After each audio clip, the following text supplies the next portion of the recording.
கர்த்தர் நம்மோடு பேசின வார்த்தை, கர்த்தர் தான் என்னோடு பேசினாரா அப்படிங்கிறத கன்ஃபார்ம் பண்ணிக்கோங்க. எப்படி கன்ஃபார்ம் பண்ண?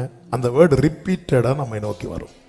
தி பெஸ்ட் வே, அந்த வார்த்தை ரிப்பீட்டடா நம்மை நோக்கி வரும். ரெண்டாவது, சில காரியங்களை பார்க்கும் போதும் கேட்கும் போதும் நமக்கு அந்த வசனம் நினைவுக்கு வரும். சகோதரர்கள் யோசேப்புக்கு முன்பாக வந்து வணங்கினதும் யோசேப்பு எதை நினைத்தான் தெரியுமா? அப்போ வசனத்தை கேட்க பண்ணுகிறார், வசனத்தை நினைக்க பண்ணுகிறார், வசனத்தை பார்க்க வைப்பார்.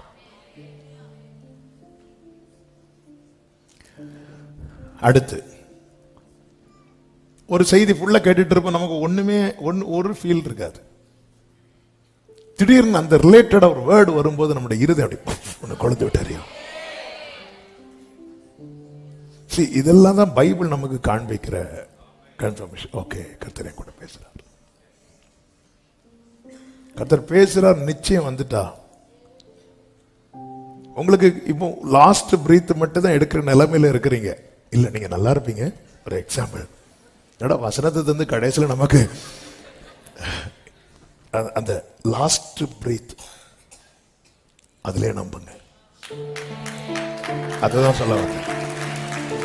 என்னை கொன்று போட்டாலும் எனக்கு குறித்திருக்கிறதை, அதாவது ஆபிரகாம் ஈசாக்கை அழைத்து கொண்டு போனான் அல்லவா, அங்க ஒரு ஆட்டுக்கடாவை வைத்திருப்பார் நம்பிக்கையில போகல. நான் இவனை வெட்டி போட்டாலும் ஈசாக்கின் இடத்துல உன் சந்ததி விளங்கும்னு சொல்லி இருக்கிறான். அதனால நான் இவனை வெட்டி போட்டாலும் கர்த்தர் இவனை, இந்த நம்பிக்கையில தான் போறான்.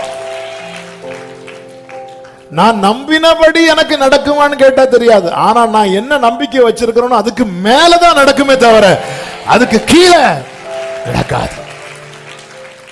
அதுதான் அந்த கொஞ்சம் பலன் இருந்தோம். அதனாலதான் நம்பிக்கை என்ன பண்ணணுமா, அறிக்கிட்டே இருக்கணும், அறிக்கிட்டே இருக்கணும். கர்த்தர் உங்களை ஆசீர்வதிப்பாராக.